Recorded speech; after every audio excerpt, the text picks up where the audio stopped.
정리하게 됐습니다. 이러한 분들을 계시록 2장과 3장에서는 계시록 2장과 3장에서는 뭐라고 하냐면 이긴 자들이다 이렇게 말을 하게 됩니다. 이렇게 기록되어 있습니다. 성경에는 이기는 자들이라고 되어 있지만 그러나 이제 왜 이기는 자들이 교회 시대 동안에 나오며 그 이기는 자들이라고 표현되어 있는 그 말씀을 이긴 자라고 할 수 있는지 이런 것들을 우리 살펴보려고 합니다. 그래서 이긴 자들의 어원이 무엇이고 그리고 누구와 싸우는지 어떤 과정을 거쳐서 승리해 가셨는지 그리고 약속의 말씀 하나님의 축복의 약속이 무엇인지 하는 것들을 우리가 살펴보게 됩니다. 그래서 이 과목을 통해서 우리는 어떤 유익을 얻게 됩니까? 신앙생활의 목표가 무엇인지 알게 된다는 거예요. 왜 신앙생활을 하는지 천국 가려고 합니다. 복 받으려고 그러죠. 무병장수하려고 그러죠. 이런 분들은 기복신앙일 것이에요. 신앙생활의 목적이 무엇인지 그걸 선명하게 알게 되고 그리고 어떠한 방향, 어떠한 길로 가야 될지 어떤 과정을 거쳐가야 될지 하는 것들은 이 시간에는 충분히 이제 정리하게 될 것입니다. 그래서 영적 축복, 영적인 가치관 이런 것들이 정립되는 복된 시간이 될 줄로 믿습니다. 시간이 좀 부족하니까 속히 진행합니다. 혹시 이제 교재를 구입하신 분들은 그걸 살펴보시고 그건 사실은 교재가 아니라 참고서입니다. 진짜 교재는 뭡니까? 성경이죠. 그래서 성경 속에서 가장 중요한 말씀을 뽑은 겁니다. 그래서 성경 속의 핵심적 진리가 무엇인지 종말론과 성화론, 구원론, 죄론 이런 것들을 쭉 뽑아서 그것을 정리해놓은 것이에요. 참고서라고 말할 수 있습니다만은 어쨌든 이제 하나하나 살펴보면서 달려가겠습니다. 이긴 자들을 어원이 무엇인가? 도대체 왜 이긴 자라고 하는가라고 하는 거 먼저 살펴봅니다. 창세기 27장 32장에 보면은 야곱이 등장합니다. 그래서 야곱이 성장하면서 어떻게 야곱이 이스라엘로 성장해 가는지라고 하는 것들을 보게 됩니다. 어느 날 야곱은 형 에서의 그 장자권을 뭘 주고 사죠? 팥죽을 주고 삽니다. 그럼 이 말씀은 뭐 주일학교에도 다 알 수 있습니다. 그래서 팥죽을 줘서 허기진 형에게 장자권을 사게 되고 그리고 그 형의 장자 원함까지 그 아버지 이삭에게서 축복의 기도를 받으면서 완전히 이제 빼앗게 되는 거죠. 물론 어머니 일부가 이제 조언을 했고 함께해서 아버지를 속인 것이었습니다. 그러나 장자권이라고 하는 천국의 축복을 소중히 여겼다라고 하는 것이 중요한 것입니다. 에서는 그 소중히 여기지 않았다는 것이죠. 한 주먹으로 내가 지금 죽게 생겼는데 장자권이 무슨 소용이 있는가? 땅의 것과 자기 배와 그리고 하늘의 것을 바꿔버린 거죠. 자, 어쨌든 그렇게 해서 에서가 이제 야곱이 장자권을 빼앗고 축복 기도까지 받은 것을 알고 나서는 죽일 생각을 하는 거죠. 이제 아버지가 사라지면 넌 내 손에 죽는다. 이거랑 어머니 리브가가 야곱을 외삼촌 나반 앗다나람에 있는 나반의 집으로 이제 피신시키게 되는 거죠. 그래서 앗다나람의 나반의 집으로 가서 다시 돌아오기까지 몇 년이 걸린 겁니까? 여기 보니까 성경에 보면 20년이 걸렸다고 나와 있어요. 그래서 라헬을 위하여 7년, 레아를 위하여 7년 두 아내를 얻게 되고요. 또 그 하녀들을 얻게 되는 거죠. 그래서 품삯을 위해서는 6년, 또한 20년을 방해해야 한다는 과정을 거치게 됩니다. 그리고 돌아올 때 베델에서 최초로 만난 하나님, 이제 자기가 집을 떠나서 앗다나람으로 나그네 삶을 시작 처량한 신세가 되었다는 그가 베델에서 제단을 쌓고 우르락내락하는 천사들을 보면서 하나님께서 자신을 쳐다보고 있는 걸 보고 거기서 마음에 결심하죠. 하나님 만일 나로 평안히 아버지 집으로 다시 돌아오게 하신다면 내가 11조를 드릴 것이고 그리고 하나님은 나의 하나님이 되실 것입니다. 신앙 고백을 합니다. 그러고서 다시 돌아오기까지 20년이 걸리는 거죠. 어부가 돼서 돌아왔을 때 에서가 400명의 군대를 몰고 온다는 소식을 듣습니다. 그래서 어떻게 합니까? 때로 나눠서 레아, 라헬 때로 나눠서 그 모은 재산, 양과 소 이런 것들을 다 때로 나눠서 보내면서 자신을 최후로 야곱 강가에서 기도하게 되는 겁니다. 혼신의 힘을 다하면서 울며 간구하며 기도합니다. 오세아에서는 그렇게 돼 있어요. 그렇게 됐을 때 천사가 나타나서 야곱과 씨름하게 되죠. 그래서 밤새도록 붙들고 씨름할 때 날이 새면 이제 내가 가려고 한다라고 할 때 나를 축복하지 않으시면 갈 수 없습니다. 그래서 천사가 드디어 내 이름이 무엇이냐? 야곱입니다. 야곱은 별로 좋지 않은 이름입니다. 그런데 이스라엘이라 이제는 네 이름을 이스라엘이라 하리라 라고 해서 이름을 받는 겁니다. 이스라엘이라는 뜻은 뭡니까? 하나님께서 나타내신 시험을 싸워 이겼다는 뜻입니다. 무슨 뜻이겠어요? 20년의 연단 과정 속에서 그가 승리했다라고 하는 것을 확증지어 주시는 것입니다. 이것이 바로 이긴 자의 기원인 것입니다. 창세기에 나와 있는 야곱이 이스라엘이라고 하는 저 이름 자체가 이긴 자의 기원이다. 이렇게 정리할 수 있습니다. 그리고 이제 요한계시록 2장과 3장의 7개 교회에 보낸 편지 가운데 성령이 교회들에게 하시는 말씀을 들을지어다 이기는 자는 이러이러한 선물을 받게 될 것이다. 이러이러한 것들을 약속하십니다. 그래서 거기에 나와 있는 이기는 자들도 역시 이것과 관련이 깊다라고 하는 것이죠.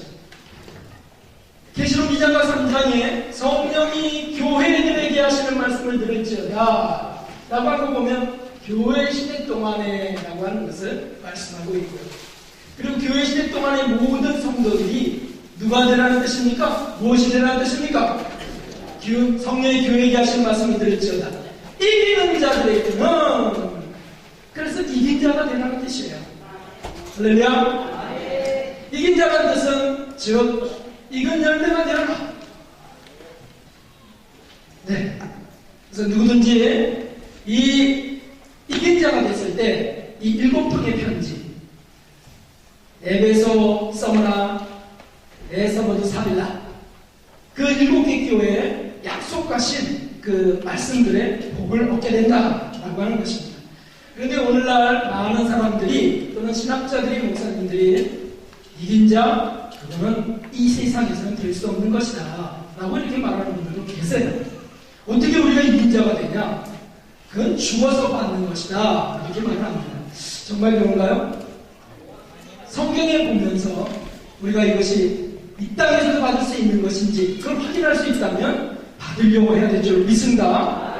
만일 받을 수 없다는 게 확인된다면 천국 가서 받아야 되겠죠. 그런데 요한계시록 3장을 한번 보십시오. 3장 1절에서 6절 요한계시록 3장 1절에서 6절 보면 거기 사대교회 사자가 나옵니다. 사대교회 사자에게 주시는 말씀이 나옵니다.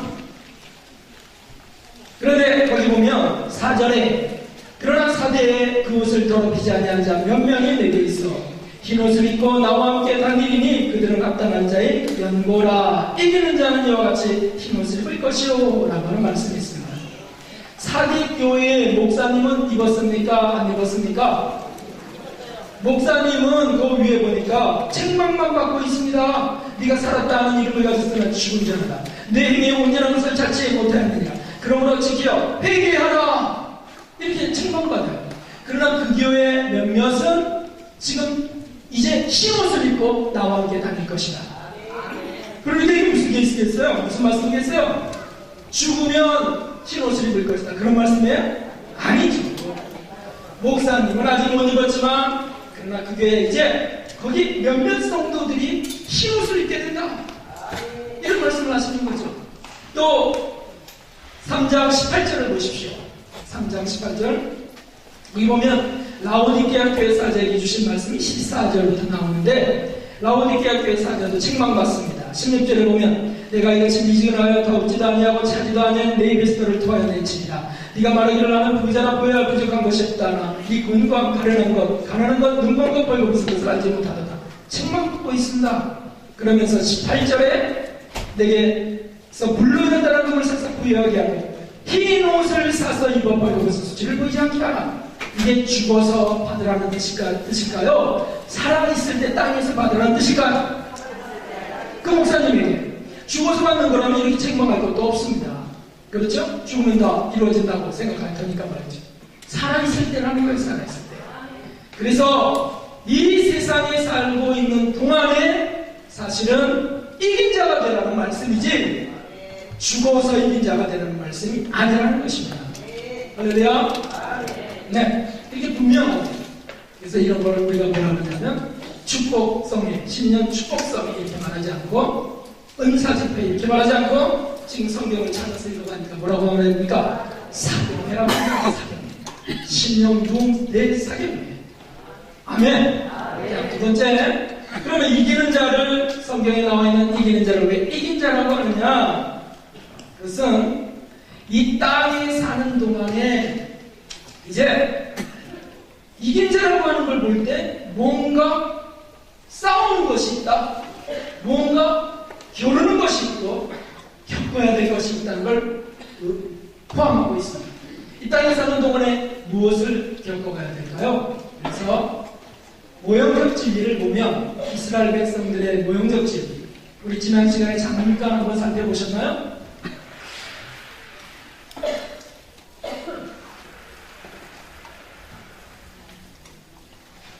여기 보시면 영적 성장에 대한 도표 이렇게 되어 있습니다. 그래서 영적 성장, 우리 신앙생활이 처음에 예수님을 영접하고부터 해서 마음이 가난한 자가 천국을 얻는다 라고 했지만 저 끝에 보니까 의를 위한 대답하는 자가 복이 있나니 천국을 얻으리라. 그래서 약속된 천국을 획득하게 되는 것까지 성장해 간다라고 하는 것을 보여주고 있습니다. 이것은 모형적 진리, 구약의 역사 가운데 이스라엘 백성들이 애굽을 출발해서 가나안 땅까지 가는 것, 그리고 더 나아가 예루살렘 성전을 건축하는 것까지 이스라엘 백성들이 성장해가는 과정 속에 하나님께서 우리 개인의 영적 성장에 대한 원리를 거기에 다 두셨다는 것이에요. 그래서 우리는 누구나 예수님을 믿고 나서부터 영원히 성장해간다. 모형적 진리를 통해서 보니까 확신하다. 예수님도 그렇게 말씀하셨다. 그래서 팔복이 아니고 팔단진복 그렇게 말합니다. 나중에 성장, 영적 성장론에서 자세히 다루게 될 것입니다. 자, 그런데 어쨌든 여기 보니까 하락해서 칠한 이 부분, 첫 번째 연단 과정이 두 번째 연단 과정, 세 번째 연단 과정, 이런 과정들을 통해서 정결케 되어서 마음이 정결한 자는 복이 있나니 하나님을 볼 것이며까지 단계로 나가게 됩니다. 이 연단 과정을 거치게 된다는 거죠. 그러므로 이기는 자가 된다. 이긴 자가 된다는 것은 바로 저 연단 과정을 잘 싸워서 여기 하나님 말씀을 지키는 훈련을 해가면서 승리에 나아가게 된다는 것이죠. 큰 연단 과정을 세 차례를 통과해가면서. 그래서 첫 번째 연단 과정이 한번 읽어보실까요? 시작. 바로의 추격하다. 시작. 네. 애굽을 출발했을 때 곧바로 바로가 추격하며 따라왔습니다. 그러다 홍해 바닷가에서 그들은 홍해를 다 건너지 못하고 수장돼 버리고 말았죠. 이 마귀를 상징한다는 거죠.